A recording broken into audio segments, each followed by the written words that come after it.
नमस्कार विद्यार्थी मित्रांनो, अहिल्याबाई करिअर अकॅडमीमध्ये सर्वांचे स्वागत. विद्यार्थी मित्रांनो, आपण आपल्या या चॅनलवर ग्रामसेवकसाठी ग्रामसेवक ग्रामसेवक व कृषी सेवकसाठी आपण इथे टेस्ट सिरीज म्हणजे आपण सिरीज सुरू केलेली आहे.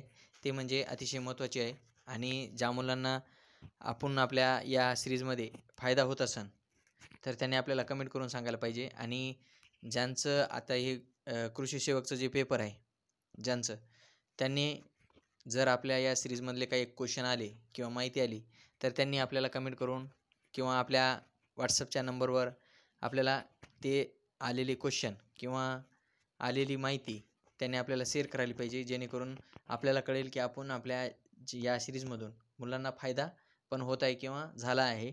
त्यामुळं मी उद्यापासून आय थिंक मला माहीत नाही आहे की कृषी सेवकची एक्झाम कधीपासून सुरू होणार आहे.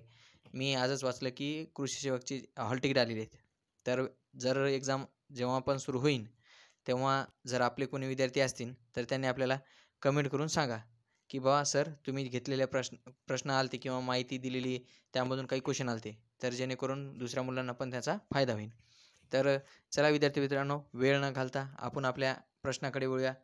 तर आजचा आपला पहिला प्रश्न आहे ते म्हणजे भुईमूग पिकासाठी कोणत्या प्रकारची जमीन मानवते? काय? भुईमूग पिकासाठी कोणत्या प्रकारची जमीन मानवते? सांगा. भुईमूग पिकासाठी कोणत्या प्रकारची जमीन मानवते? तर मध्यम प्रकारची जमीन मानवते. कोणत्या प्रकारची? तर मध्यम प्रकारची जमीन मानवत असते.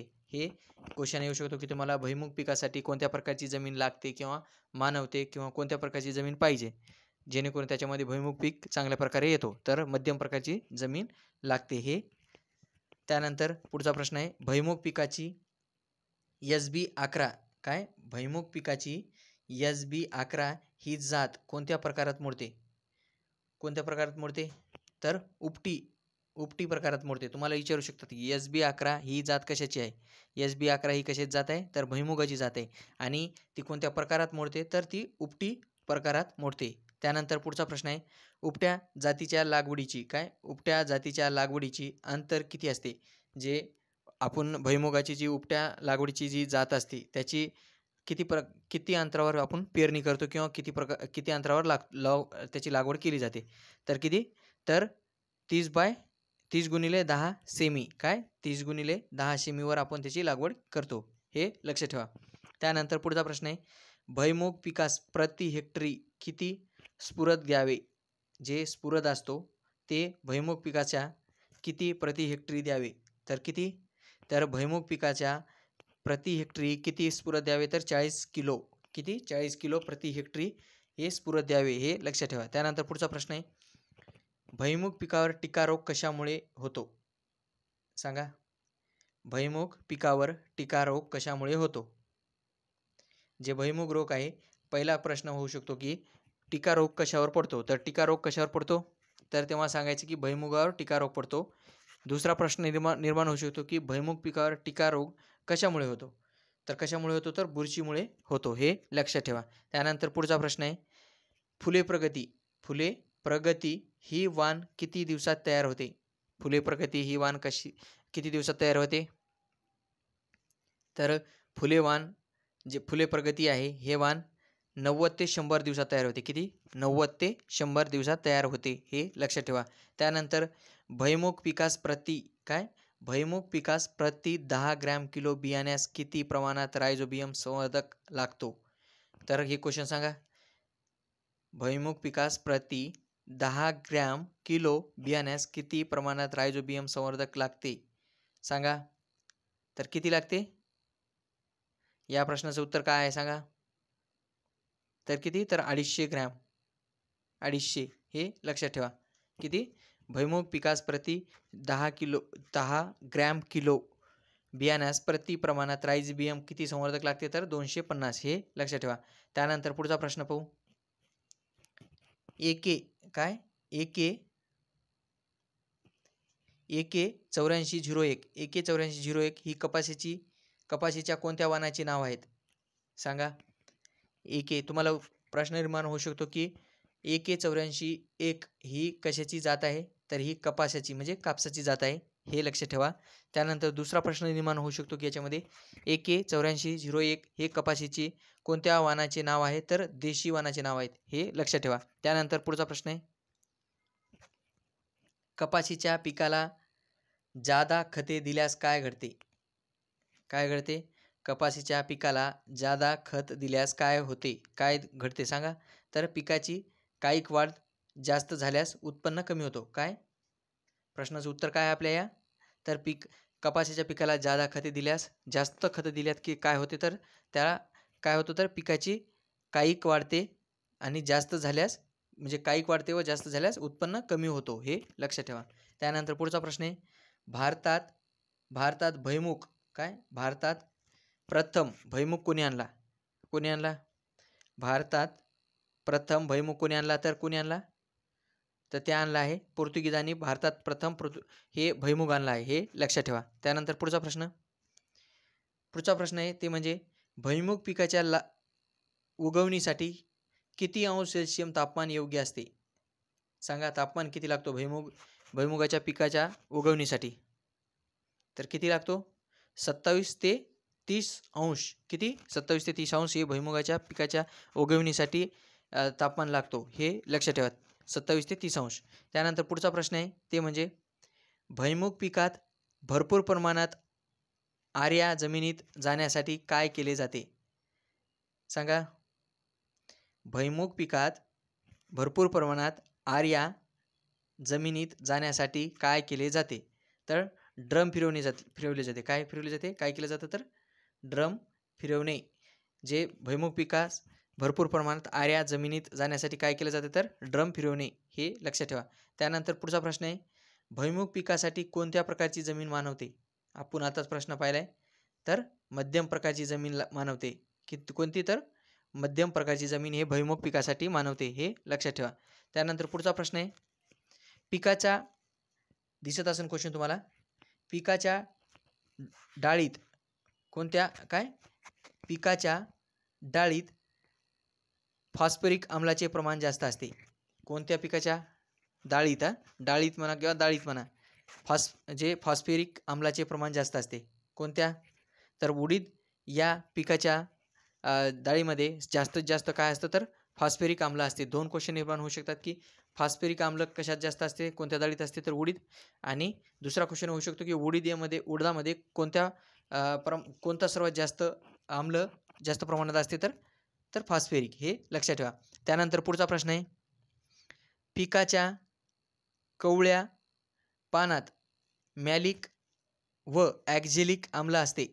कोणत्या पिकाच्या पानात मॅलिक व ॲक्झॅलिक आम्ल असते? तर हरभरामध्ये असते, हे लक्षात ठेवा. त्यानंतर पुढचा प्रश्न आहे, पेरणीपूर्वी कडधान्याच्या बियाण्याची बीज प्रक्रिया बरोबर केली जाते. काय?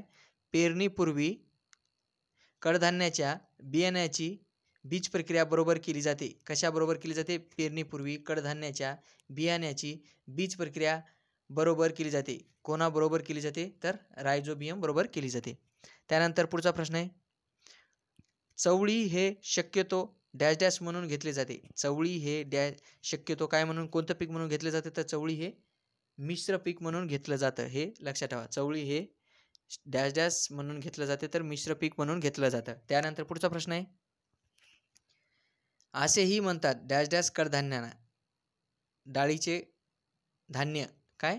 डाळीचे धान्य कडधान्यांना काय म्हणतात? तर डाळीचे धान्य असे पण म्हणतात, हे लक्षात ठेवा. पुढचा प्रश्न आहे, हिंदुकुश पर्वत. काय? हिंदुकुश पर्वत कोणत्या कडधान्याचे उगमस्थान आहे? काय? हिंदुकुश पर्वत कोणत्या कडधान्याचे उगमस्थान आहे? तर कोणत्या? तर मसुरी, हे लक्षात ठेवा. मसुरी या डाळीचे उगमस्थान आहे. आणि हिंदुकुश पर्वत कोणत्या देशात आहे? तर अफगाणिस्तानमध्ये. कुठे आहे? अफगाणिस्तानमध्ये आहे, हे लक्षात ठेवा. अफगाणिस्तान, तुम्हाला क्वेश्चन येऊ शकतो याच्यावर. हिंदुकुश पर्वत कुठे आहे? तर अफगाणिस्तानमध्ये आहे. आणि हिंदुकुश पर्वत कोणत्या कडधान्याचे उगमस्थान आहे? तर मसुरी, हे लक्षात ठेवा. पुढचा प्रश्न आहे, लाखाचे प्रमाण जास्त खाण्यात आल्यास होतो. काय होतो? सांगा, लाखाचे प्रमाण जास्त खाण्यात आल्यास काय होतो? हे प्रश्न कमेंट करून सांगा. जसं मी आता तुम्हाला सांगितले की हिंदुकुश, तर या प्रश्नाचं उत्तर सांगा तुम्ही. या प्रश्नाचं मला कमेंट करून सांगा की लाखाचे प्रमाण जास्त खाण्यात आल्यास काय होतो. मी पुढचा प्रश्न सांगणार आहे, हे कमेंट करून सांगा, जेणेकरून तुम्ही जर नाही आलं तर मला कमेंट करून सांगा की सर नाही आलं, म्हणून मी तुम्हाला शेवटी त्या प्रश्नाचं उत्तर कमेंटमध्ये सांगेन. त्यानंतर पुढचा प्रश्न आहे, पिकाच्या डाळीत फॉस्फरिक आम्लाचे प्रमाण जास्त असते कोणत्या? आत्ताच पहिला क्वेश्चन आपण, कोणत्या पिकाच्या डाळीत फॉस्फरिक आम्लाचे प्रमाण जास्त असते? तर उडीदामध्ये असते. त्यानंतर पिकाच्या कोवळ्या पानात मॅलिक ॲसिड व ॲक्झॅलिक आम्ल असते तर हरभऱ्यामध्ये असते. आपण हे प्रश्न परत झाले म्हणून आपण फास्ट घेत आहे. त्यानंतर पेरणीपूर्वी कडधान्याच्या बियाण्याची बीज प्रक्रिया बरोबर केली जाते. कशाबरोबर केली जाते? तर रायझोबियम बरोबर केली जाते. त्यानंतर पुढचं, चवळी हे शक्यतो डायजॅस्ट म्हणून घेतले जाते. चवळी हे मिश्र पीक म्हणून घेतलं जातं, हे लक्षात ठेवा. त्यानंतर पुढचा प्रश्न पाहू आपला. पुढचा प्रश्न आहे, ज्वारीच्या कोणत्या जाती ज्वारीच्या कोणत्या जाती नत्रास उत्तम प्रतिसाद देतात? सांगा. ज्वारीच्या कोणत्या जाती नत्रास उत्तम प्रतिसाद देतात? तर सुधारित आणि संकरित. सुधारित आणि संकरित या जाती नत्रास जास्त चांगल्या प्रमाणे प्रतिसाद देतात, हे लक्षात ठेवा. त्यानंतर पुढचा प्रश्न आहे, बाजरीच्या कणसामध्ये पर्णमय वाढ कशामुळे होते? पर्णमय वाढ बाजरीच्या, तुम्हाला क्वेश्चन येऊ शकतो की दोन प्रकारे क्वेश्चन निर्माण होतात इथं. पर्णमय वाढ कोणत्या पिकामध्ये होते? तर कोणत्या? तर बाजरीच्या. आणि दुसरा क्वेश्चन निर्माण होऊ शकतो की बाजरीच्या कणसामध्ये पर्णमय वाढ कशामुळे होते? तर केवडा या रोगामुळे होतो. पर्णमय वाढ कशामुळे होते? तर केवडा यामुळे होतो, हे लक्ष ठेवा. त्यानंतर पुढचा प्रश्न पहा. पुढचा प्रश्न आहे, कोरडवाहू क्षेत्रात कोणती गोष्ट महत्त्वाची असते? कोरडवाहू क्षेत्रात कोणती गोष्ट महत्त्वाची असते? तर पाण्याची योग्य नियोजन. पाण्याचे योग्य नियोजन. कोरडवाहू क्षेत्रात कोणती गोष्ट महत्त्वाची असते? तर पाण्याचे योग्य नियोजन, हे लक्षात ठेवा. त्यानंतर पुढचा प्रश्न पहा, कोणत्या पिकात त्यांच्या जलद वाढीमुळे आंतरमशागत करत नाही? कोणत्या पिकात त्यांच्या जलद वाढीमुळे आंतरमशागत करत नाही? तर कोणत्या? तर ओट, हे लक्ष ठेवा. कोणत्या पिकात त्यांच्या जलद वाढीमुळे आंतरमशागत करत नाही? तर ओट, हे लक्ष ठेवा. त्यानंतर पुढचा प्रश्न पहा, भारतामध्ये मक्याची लागवड किती हंगामात करण्यात येते? मी क्वेश्चन हे घेतलेले आहे. भारतामध्ये मक्याची लागवड किती हंगामात केली जाते? तर 3 हंगामात केली जाते. भारतामध्ये मका पिकाची लागवड किती हंगामात करतात? तर 3, हे लक्षात ठेवा. त्यानंतर पुढचा प्रश्न पहा, तूर या पिकासाठी कोणते तणनाशक वापरावे? सांगा. तूर या पिकासाठी कोणते तणनाशक वापरावे? तर बासालीन. बासालीन हे तणनाशक वापरावे तूर या पिकासाठी. कोणते? तर बासालीन, हे लक्षात ठेवा. त्यानंतर पुढचा प्रश्न पहा, तूर या पिकाची सरासरी हेक्टरी किती किलो बियाणे लागते? तूर या पिकाचे सरासरी हेक्टरी किती किलो बियाणे लागते? तर 12 किलो. किती? तूर या पिकाचे सरासरी हेक्टरी किती किलो बियाणे लागते? तर 12 किलो, हे लक्षात ठेवा. त्यानंतर पुढचा प्रश्न आहे, तूर डाळीच्या निर्मितीमधील महत्त्वाचे 2 भाग कोणते? तूर डाळीच्या निर्मितीमधील महत्त्वाचे 2 भाग कोणते? तर दाण्याचे टरफेल काढणे आणि दाण्याचे भाग करणे. कोणते महत्त्वाचे आहेत? जे तुरीची डाळ निर्मितीमध्ये महत्त्वाचे 2 भाग कोणते? तर दाण्याचे टरफल काढणे आणि दाण्याचे 2 भाग करणे. त्यानंतर पुढचा प्रश्न, कोणत्या पद्धतीने डाळ तयार केल्यास अधिक भाव मिळतो? सांगा. कोणत्या पद्धतीने डाळ तयार केल्यास अधिक भाव मिळतो? तर कोणत्या? तर कोरड्या पद्धतीने डाळ तयार केल्यास अधिक भाव मिळतो, हे लक्षात ठेवा. त्यानंतर पुढचा प्रश्न, कोणत्या वाणात शेंगा जवळजवळ एकाच वेळी पक्व होतात? कोणत्या वाणात सर्व शेंगा जवळजवळ एकाच वेळी पक्व होतात? तर जागृती आणि प्रगती, हे लक्षात ठेवा. तुम्हाला क्वेश्चन येऊ शकतो, जागृती आणि प्रगती कशात जाती आहेत? तर कशात जाती आहेत जागृती आणि प्रगती? तुरीच्या जाती आहेत हे लक्षात ठेवा. आणि कोणत्या वाणात सर्व शेंगा जवळजवळ एकाच वेळी पक्व होतात म्हणजे परिपक्व होतात तर जागृती आणि प्रगती या जातीचे, हे लक्षात ठेवा. त्यानंतर पुढचा प्रश्न पहा. पुढचा प्रश्न आहे ते म्हणजे तूर बियाण्यास पेरणीपूर्वी कोणते जीवाणू संवर्धन चोळावे. काय? तूर बियाण्यास पेरणीपूर्वी कोणते जीवन संवर्धन चोळावे. तर कोणते जीवाणू संवर्धन चोळावे तर रायझोबियम चोळावे, जे तूर बियाणे पेरणीपूर्वी, हे लक्ष ठेवा. त्यानंतर पुढचा प्रश्न किती तर 250 किलो, 250 ग्रॅम या किलो, हे तुम्ही कमेंट करून सांगा मला. मी तुम्हाला 250 सांगितले फक्त. तर उशिरा येणाऱ्या वाणामध्ये किती टक्के शेंगा वाळलेल्या असतात. तुरीची काढणी करावी म्हणजे काय? उशिरा येणाऱ्या वाणामध्ये किती टक्के शेंगा वाळल्या असताना तुरीची काढणी करावी. किती करावी सांगा? 70 ते 75% उशिरा येणाऱ्या वाणामध्ये किती टक्के शेंगा वाळलेल्या असताना तुरीची काढणी करावी तर 70 ते 75%, हे लक्षात ठेवा. म्हणजे 70 ते 75% तुरीच्या शेंगा वाळल्यानंतर त्या आपण त्या शेंगाची कापणी करावी, हे लक्षात ठेवा. त्यानंतर पुढचा प्रश्न आहे तूर या पिकासाठी कोणते तणनाशक वापरावे. तूर या पिकासाठी कोणते तणनाशक वापरावे तर बासालिन या वापरावे. तूर या पिकासाठी कोणते तणनाशक तर बासालिन. त्यानंतर तूर पिकाचे सरासरी हेक्टरी किती किलो बियाणे लागते. डबल क्वेश्चन झाले तर 12. तूर या पिकासाठी सरासरी हेक्टरी किती किलो बियाणे लागते तर हेक्टरी 12 किलो लागते, हे लक्षात ठेवा. त्यानंतर विद्यार्थी मित्रांनो, आज आपण या ठिकाणी जवळपास 60 प्रश्न पाहिलेत आणि हे प्रश्न तुम्हाला जर आवडले असेल तर आपल्या विद्यार्थी मित्रांना, तुमच्या मित्रांना आणि कोणत्याही ग्रुपवर तुम्हाला जे तुमच्या जवळ ग्रुप आहे जे विद्यार्थी तयारी करतात त्यांना सेंड करा. आणि विद्यार्थी मित्रांनो, जर तुम्हाला व्हिडिओ आवडत नसेल तर डिसलाईक करा, काय हरकत नाही. विद्यार्थी खूप जण पाहतात, 2-2 हजार मुलं पाहतात, पण लाईक मात्र किती 100-90 एवढे लाईक करतात. जर तुम्हाला लेक्चर आवडत नसेल, याच्यामध्ये काही कमतरता असेल, तुम्ही मला कमेंट करून सांगा की सर असं असं आहे, जेणेकरून आपण त्याच्यामध्ये चेंजेस करू. जर आवडत नसेलच, मी तुम्हाला लेक्चरमध्ये कधीच म्हणत नाही आहे की लाईक करा, शेअर करा किंवा सबस्क्राईब करा. एक पत्र तुम्ही सबस्क्राईब करू नका. तुम्हाला आवडत असेल तर लाईक करा आणि सबस्क्राईब केल्यानं तुमचाच फायदा आहे की बा जेणेकरून मी जे व्हिडिओ टाकेल ते तुम्हाला तुमच्याजवळ लगेच येऊन जातो की बा कोणतं तरी लेक्चर आपल्या सरांनी टाकलेलं आहे किंवा कोणतं तरी लेक्चर आलं आहे बा, कळतंय तुम्हाला. त्यामुळे ते सबस्क्राईब करणे. कारण काय सबस्क्राईब किंवा लाईक केल्यानं काय मला काय पैसा वगैरे काय भेटणार नाही आहे लगेच, की तुम्ही मला पैसा देणार आहे का? नाही ना. तर काहीही फायदा नाही आहे. तुम्हाला आवडत असेल, तुम्हाला सबस्क्राईब करू वाटत नसेल करू नका, काय हरकत नाही. पण सबस्क्राईब केल्यानं तुमचा फायदा आहे. तुम्ही करा की नाही करा तुमची मर्जी आहे. पण कमीत कमी लाईक तर करू शकता. कारण लाईक केल्यानं का तुम्ही मला का पैसे मिळणार नाही आहे. तर जर आवडत असेल तर लाईक करा, नाही आवडत असेल तर डिसलाईक पण करू शकता, हे लक्षात ठेवा. विद्यार्थी मित्रांनो, मी तुमच्यामुळे लेक्चर बनवतोय आणि तुम्हाला तुम्ही पाहता आणि असंच निघून जाता. तसं करू नका. जर आवडत असेल तर लाईक करा, जेणेकरून मग तुमच्या लाईकमुळे मला उत्साह येतो की आपण अजून बनवावं. आणि तुम्ही काय करता, लाईक वगैरे करत नाही आहे, सबस्क्राईब करायचं की नाही करायचं तुमची विचार करा, तुमची मर्जी आहे.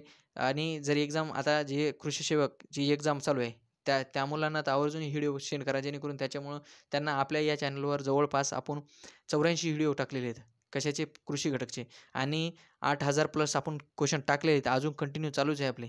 तर जर कुणी कृषी सेवकची आणि कृषी घटकची जर तयारी करत असाल तर त्यांना हे व्हिडिओ पाठवा, जेणेकरून त्यांना त्यांचा फायदा होईल. आणि जे कृषी सेवकची आता एक्झाम देणार आहेत त्यांना जर या आपण घेतलेल्या लेक्चरमधचा काय फायदा झाला असेल तर त्यांनी आपल्याला, जेणेकरून आपल्या व्हॉट्सअप नंबरला आपल्या व्हॉट्सअप नंबरला त्यांनी आपल्याला माहिती सांगावी किंवा क्वेश्चन आले होते बा सरांचे, तुम्ही ते पण सांगू शकता. विद्यार्थी मित्रांनो, आपला नंबर आहे 9623494640. या नंबरवर तुम्ही आपल्याला, व्हॉट्सअप नंबर आहे आपला, ज्यांना ग्रुपमध्ये ॲड व्हायचं आहे त्यांनाही या नंबरवर सेंड करायचं आपलं नाव आणि आपला जिल्हा.